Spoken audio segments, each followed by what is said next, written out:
tell you, leaders, for the fact that you care for others does not mean you shouldn't be objective. Be objective. It is not for you, but for the ministry. You have to be objective. In whatever you do, you need to be objective. And finally, if I were to project, I will show you. There's something we need to do. There is a model. There is a model that was created by two psychologists, Joseph Lofts and Harry T. Ingham in 1955. It is to help people understand better their relationship with themselves and others. One, it is to help them build trust with others by disclosing information about themselves. Two, it is to help them learn about themselves through feedback from others. This model is called Johari window. It is divided into 4 segments, 4 quadrants, or 4 squares. In one square, you have public information. Certain information that are about you that are known to the public. It's known to you. It's known to the public. You are a master guide. Yes, I know that I'm a master guide. And everybody here knows that I'm a master guide. That's the public information. Number 2, there are some information that are known to you, but unknown to others. They are known to you, but they are unknown to others. Those are hidden information. Number 3, there are some information that are unknown to you, but they are known to others. Those are your blind spots. I will explain how you can use this in your ministry. And number 5 is that there are some information that are unknown to you, are also unknown to others. So let's look at these dimensions. So what exactly is this Johari window trying to do?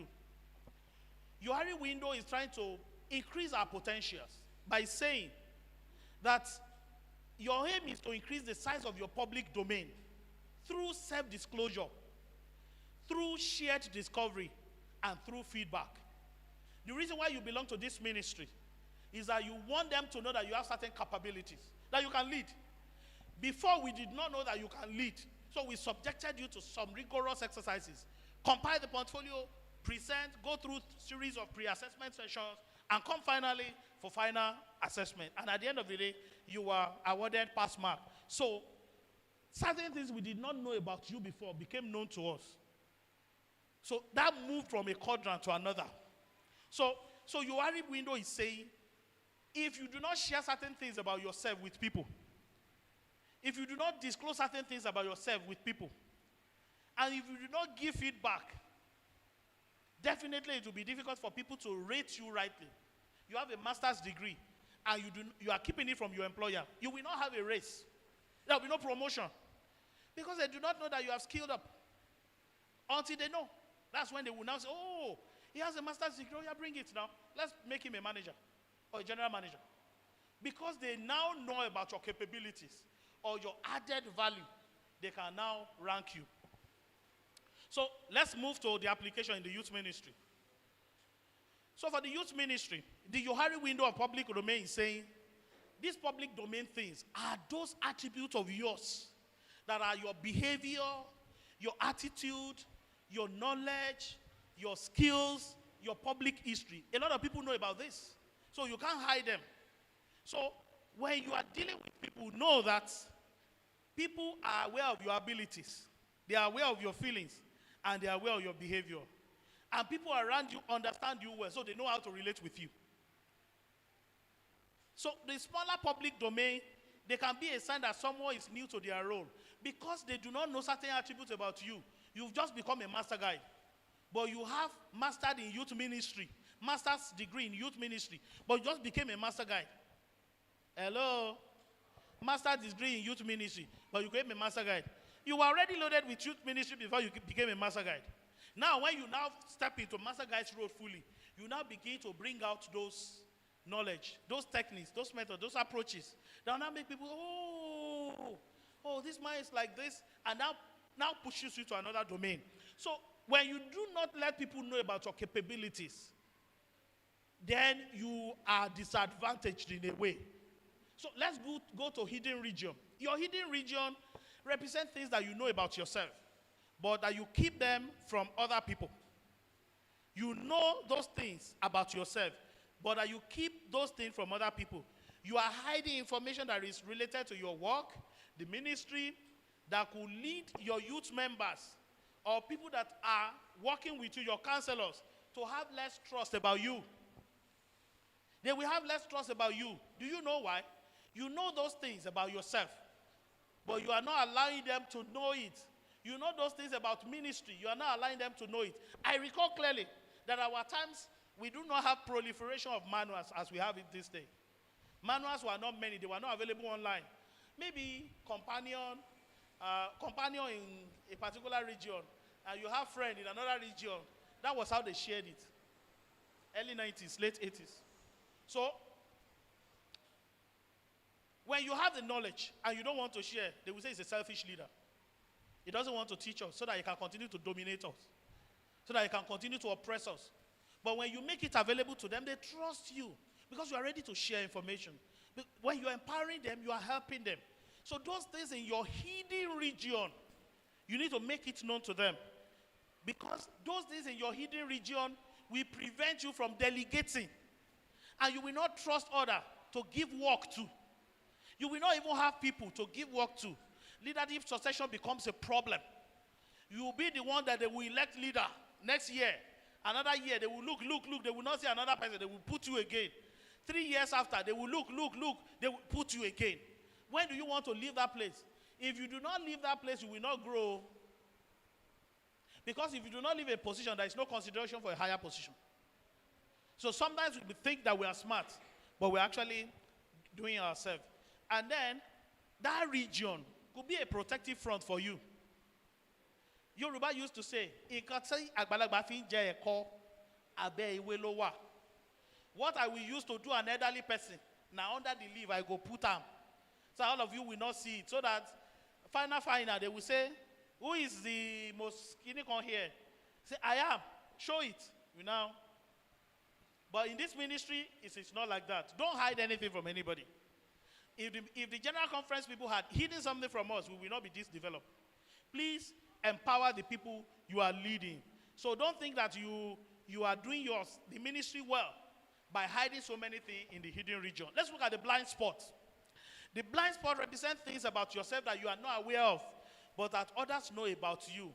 You might not even realize that you are disorganized until somebody points it to you that, Oga, you are disorganized. Everything is wuru, you are disorganized. Then, tendency to miss deadline by taking on too much task. Can you do it? Bring it. Can you do it? Bring it. We have 10 committees. Who is going to serve? I. The people in that committee. Another committee. I. They put you. Another committee. Now you make yourself available in those committees. Failure. So leaders, you must know your capabilities. You cannot finish everything. That's why this is a teamwork thing. So you're working with a team.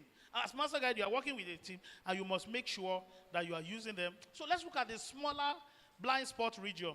You are aware of how your behavior affects other people. The smaller blind spot region is that you are aware of how your behavior affects other people. The blind spot is saying you do not know, they know. So try to tell them to point it out to you. That's the way by which you grow. Your members are keeping what they know about you to themselves because you are not such a person that can be corrected. When a leader cannot be corrected, that is the downfall of that leader.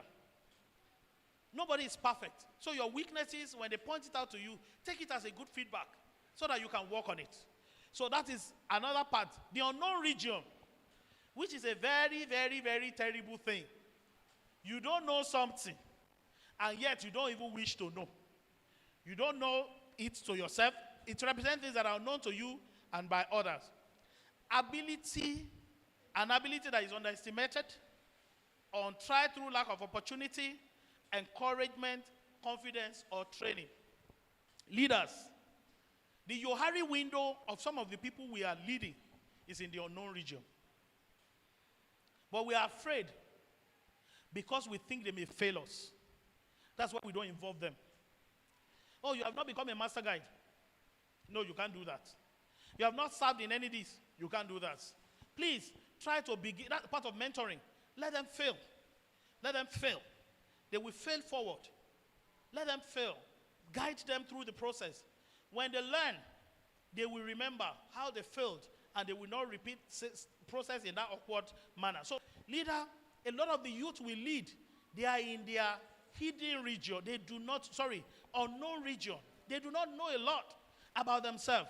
So give them the platform. Because effective leadership starts with mentoring. You will not be leaders forever.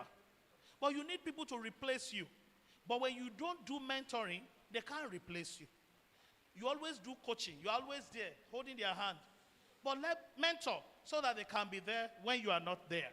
It's very important. So, and finally, as a leader, there is need for you to collaborate with other ministries. Collaborating with other ministry comprising young people. One of the highlights, or one of the points that I'm asked to speak about is, how do we work with ASAM, Adventist Singles Adult Ministry, Adventist Youth Ministry? The question is ASAM a part of Adventist Youth Ministry? Is ASAM a part of the Adventist Youth Ministry? The answer is yes. No. Officially, by that name, ASAM is not part of Adventist Youth Ministry. But by composition, ASAM is part of what? Adventist Youth Ministry. Let's look at the age range. If you are between ages 16 to 21, you are what? Ambassador, isn't it? If you are between ages 22 to 30, you are what? Young adults. Okay. So who are those in ASAM? They are in the range of 16 to 30. You never marry. Or you don't marry, drop. You won't remarry. You there for ASAM. So the question now is, why should there be polarization? If this ministry are working towards achieving a common goal, which is salvation of soul, why should there be polarization? It amounts to hypocrisy on our side. If you know that a ministry, and that's why I define the ministry, Adventist Youth Ministry is not a wah ministry. It's a ministry that is surviving on the tripod: physical, mental, and spiritual. The physical has the social dimension, maybe social-physical, because you need to interrelate with people before you go into fitness and all that. Then you have the spiritual, which is at the center of it. Then you have the mental development, capability, learning, skills, training, and all that. So, if you look at all this, you will see that ASAM is also into all this. It's because the youth ministry failed. That's why we are having young AWM. That's why we are having other people springing up. It is coming out of the concern of our parents. Youth ministry, people like you, myself, failed to do what we were supposed to do. We did not provide the right mentorship.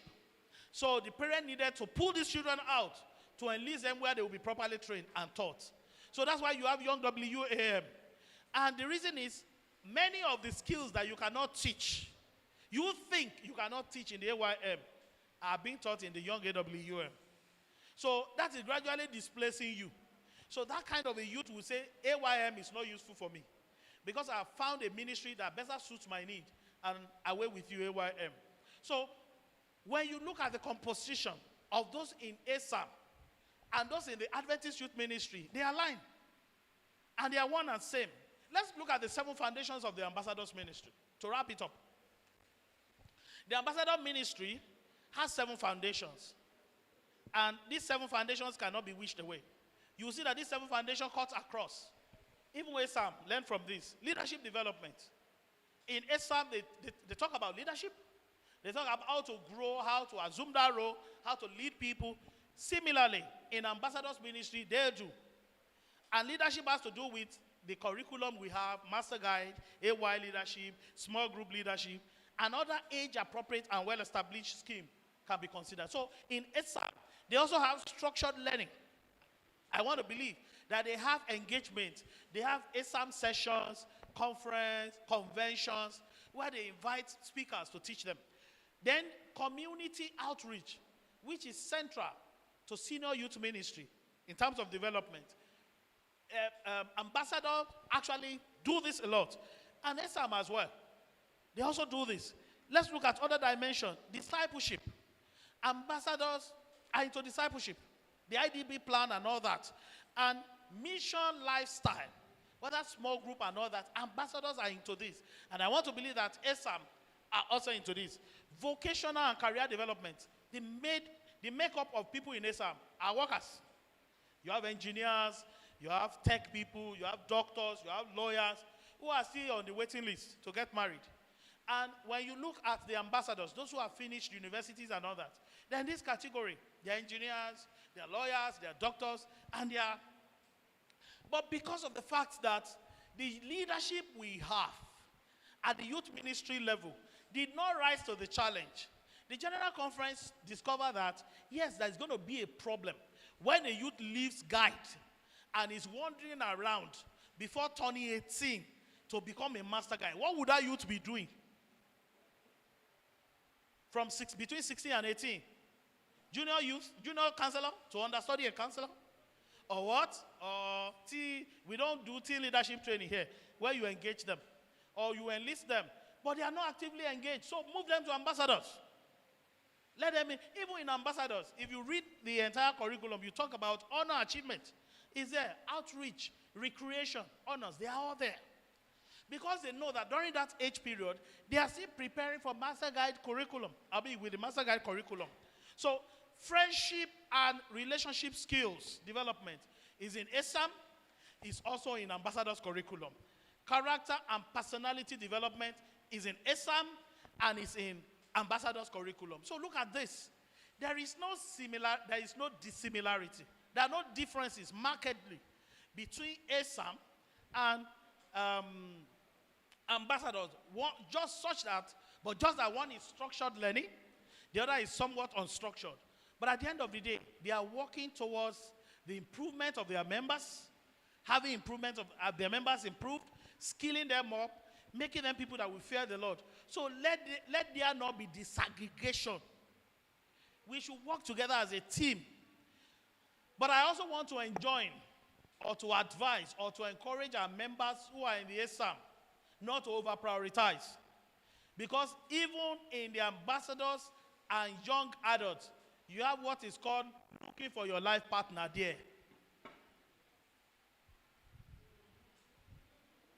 Friendship and relationship skill development. If you are looking for a wife, please come to ambassador. We will get you a wife. If you are looking for a husband, please come to ambassador. We will get you a husband. And similarly, and that's why we must get registered in both ESAM and in senior youth ministry. So master guide, please belong to ESAM if you are not married. I beg you. Belong to ESAM if you are not married, so that you can help them to structure their learning. Help them to structure their learning. That's what is called backward integration, isn't it? Backward integration. You are preparing the people that are to come to your Adventist youth ministry there, or forward integration, whichever. But what we are saying is, if you are able to help them structure their learning in ESAM, it also affects your ambassadors club, so that we can share strength, we can share knowledge, we can share platform, and it will be the best for all. So as a leader, to be effective means you need to speak to the objectives. And a leader that is not measured by objective is a leader that is a wishy-washy leader. What do I mean by a leader that is not objective? A leader whose performance cannot be measured. A leader who does not have certain parameters by which it could be assessed. A leader who is just anyhow leader is not an effective leader. You better sit at home and not belong to this ministry instead of belonging and not making impact. Please, belong and make impact, and then see if you will not be properly rewarded. And I want to speak strongly about motivation. What keeps a lot of people in this ministry today is motivation. So what differentiates us from the rest who are not working is when you motivate us. So leaders, please plan big on motivation. Celebrate people with certificates, with medals, with pins, with commendations, with gift items, so that those who are sitting on the fence will come in to say, yes, we want to be involved. So that those who are not actually doing anything will say, oh, this person is doing it and is being commended. Let me join. Leaders, please come up with a reward system that is transparent and objective so that you can continue to disciple these young people and continue to lead them on the path of righteousness. May the Lord be with us in Jesus' name.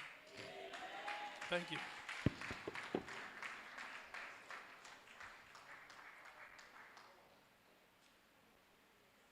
So it's time for question and answer. I don't know if I still have a few minutes. I still have like 10 minutes to 1 hour. Yes, I still have like 10 minutes to 1 hour. So, questions and answer. There is a case study that I want to give to us. So within 10 minutes, we are going to answer it. So let's divide ourselves into 4 groups.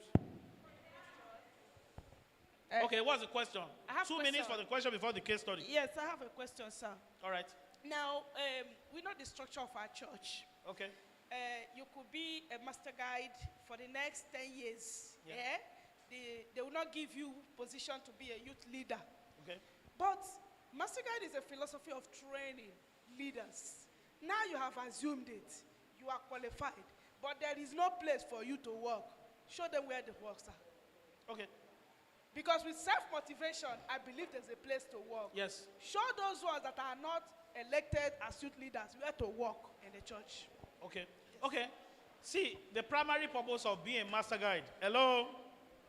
The primary purpose of being a master guide in the first place is for you to be a counselor. Even if you are counseling 2 people. It's for you to be a counselor, primarily. You can have as many counselors as possible, provided you have enough people in the group.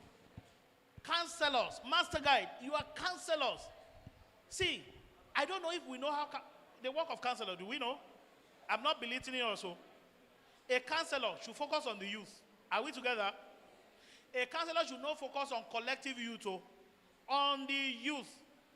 There's a bank that is saying one customer bank. Which bank is that? Sterling Bank. One customer bank. What does that mean? The attention is on the individual. So if you have 8 pathfinders, 6 to 8 pathfinders making a unit, the attention, attend to each of them as a counselor. So in a unit, you can have different age groups in a unit. In your unit, you can have a guide. In your unit, you can have a companion. In your unit, you can have an explorer. In your unit, you can have, and then in that unit, you now attend to their needs. A unit is different from a class when it comes to learning together. But when it comes to taking attendance, you go back to your unit. And it's a counselor that is in charge of that. Even learning style, teaching style, emotional capability to manage your unit is tasking enough. Except if you don't want to address issues. We have so many youths that will come to the unit. They are having issues from their various homes. We have so many of them that are having academic issues in their schools. We have so many of them who have not eaten. We have so many of them who are being abused. But you do not know these youth. You have not profiled them.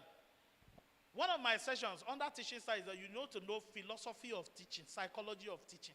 You must profile the youth that you are teaching. That will inform the methodology. You cannot start to teach people without profiling them. You must know them. If I know that you are a very smart one, I know is. If I know that you are a very dull one, I may use visual and other approaches to teach you. All I want to achieve is that you become a very sound youth member in the end. So, a master guide is primarily a counselor, not a director. We only have one director, but you have multiple master guides. So when we are having master guide, where would they be?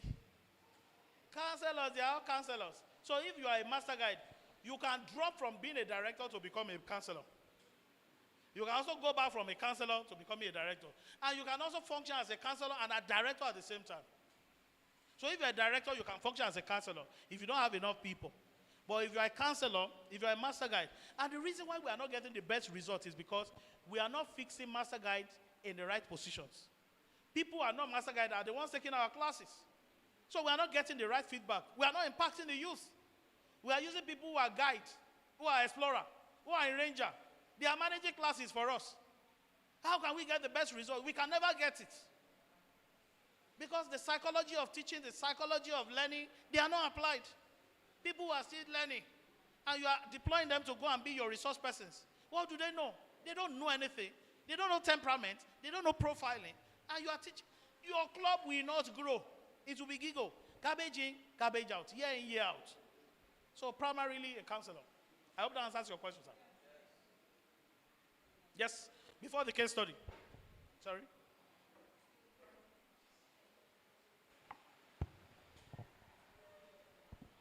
Okay, my question is, what would be your advice to a club director or a youth leader that has a little resource personnel? What will you advise such club director or youth leader to do? Okay.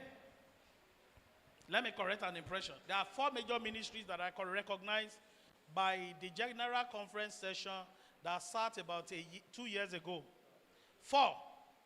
Pathfinder, Adventurer, Ambassador, and Young Adult. The Young Adult leader is the chairman of the Youth Executive Council of the church. Youth Executive Committee of the church. So you don't have youth leader. You have young adult leader. There's no youth leader. In the manual, go and read it. You have young adult leader.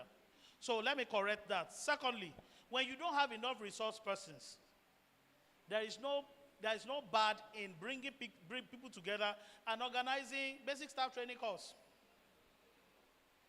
Bring them together, call your youth director. I do not have enough hands. Please come and teach this set of people who have volunteered.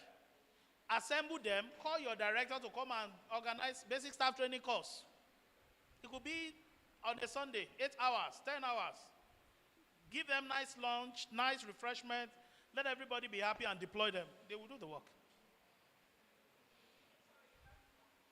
At least for a while. And then you can indirectly bring those people now into ministry to properly groom them. Policies, philosophies, and other practices. Yes. Thank you. Let's go into the case study. Let me read the case study to us. Do we have a group that is working, or we should go into groups? Okay, let's take 1 to 4. Sorry, sir. When they take this group, they can do it later. They can do it later for the sake of union director that is taking the next lecture. They can take it later, but let me read the case studies to you. Then you take 1 to 4. 1 we take case study 1. 2 we take case study 2. 3 we take case study 3. And 4 we take case study 4. So please listen to the case studies. Listen to the case studies. Youth substance abuse. A pathfinder confesses to smoking cigarettes and asks you to not tell their parents. How will you handle this situation? So that's group 1. Intergenerational conflict. Yes, sir. I will send it to your platform. I'll send it to your WhatsApp platform. Or you can, okay, you want to take a snapshot and then share? Okay, I'll send it to your WhatsApp platform. Yes. But let me quickly, thank you, Director, sir. Thank you, sir. So, intergenerational conflict. Older church members complain about the youth ministry reporting and budget concern and as a result, youth have been denied opportunities. How will you resolve this conflict? Youth pornography addiction. Whether you like it or not, this is a problem. A high school youth struggles with pornography addiction and has come to you for help. How will you intervene and provide support? Accusations of misconduct. A master guide is accused of sexually molesting a 15-year-old pathfinder.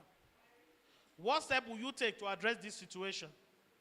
So I'm going to share this and send to us so that group by group we'll resolve it, and then, okay, maybe I will view it because I have a special gift for the best group. I have a special gift for the best group.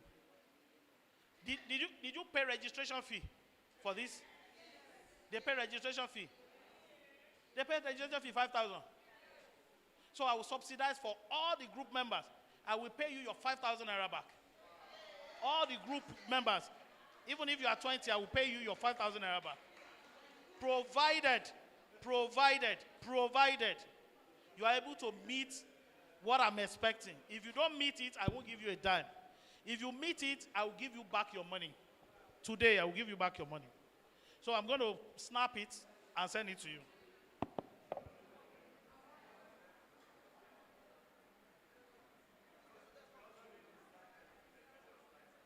Sorry, I want to share it with you. Yeah. The presentation slide, my God. Lovely, but it's shareable. Here is it. This is the presentation. About 51 slides, though. Okay, let me send it to you. Let me send the presentation slide to you. I think sending the presentation slide will do the magic, have it? In PDF form. Okay. Sorry. Let me use these 2 minutes to do this. Sorry. Okay, can we use these 2 minutes to take 1 to 4? 1 to 4. Please let me coordinate it.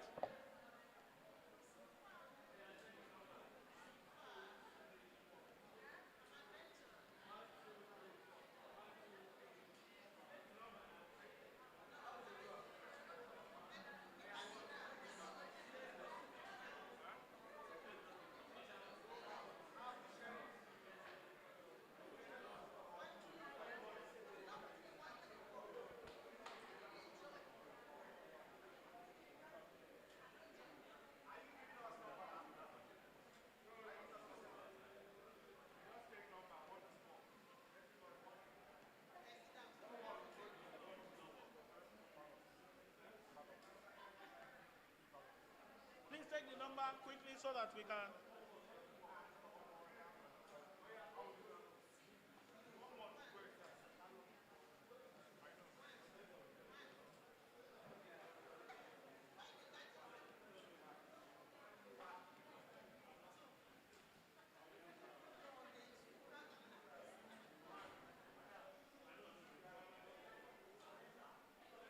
Okay. No. Let them take it by themselves. Take it by yourself. Please start with you, man. 1, 2, 3, 4.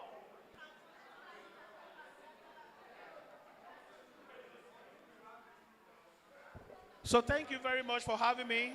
It's my pleasure, and may the Lord bless you in Jesus' name. Amen.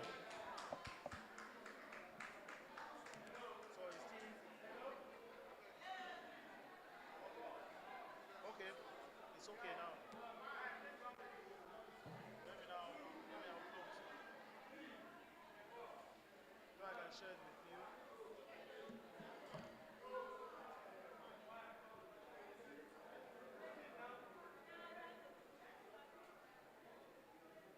Okay.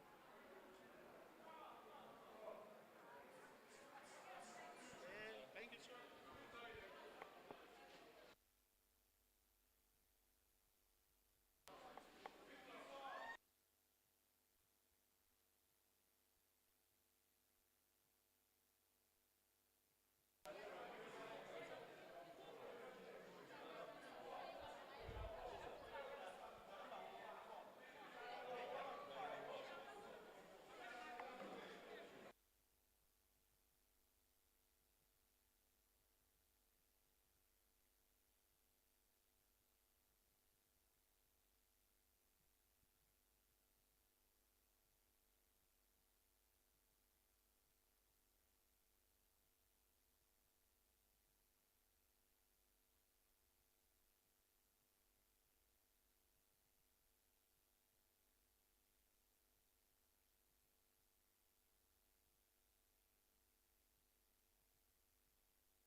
Hello,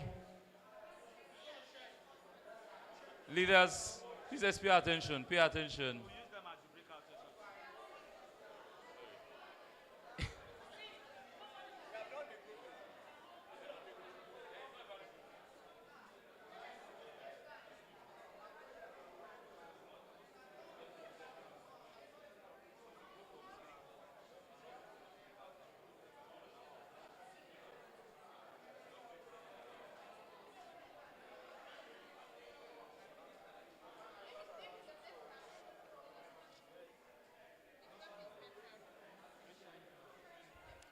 All right, leaders, please let's be together.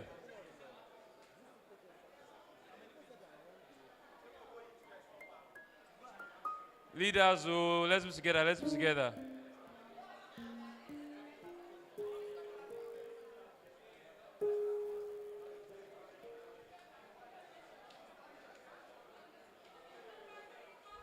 So I believe we know our groups now. Please let's listen, let's listen. Let's listen. We know our groups now. Okay, but just shortly before we go and eat, we're going to eat. After we're done eating, while we're outside, we'll run the assignments we have and get it done. But just before that, our union director is leaving. And so he needs to just address us for 10 or 15 minutes and we're done. Please. I know we are hungry, I know we are tired. But we just address us within 10 and 15 minutes so that we can jam the assignments with our eating. I don't know if you understand. So we don't have to rush our food and come back.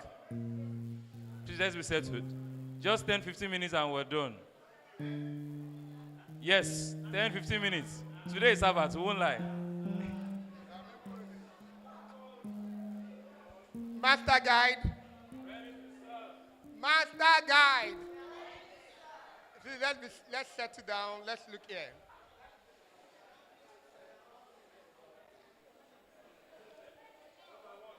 I agree with us that we are tired and we want to rest. But I also need to give you this piece of information. Please, I want you to look at me, please. I want you to look at me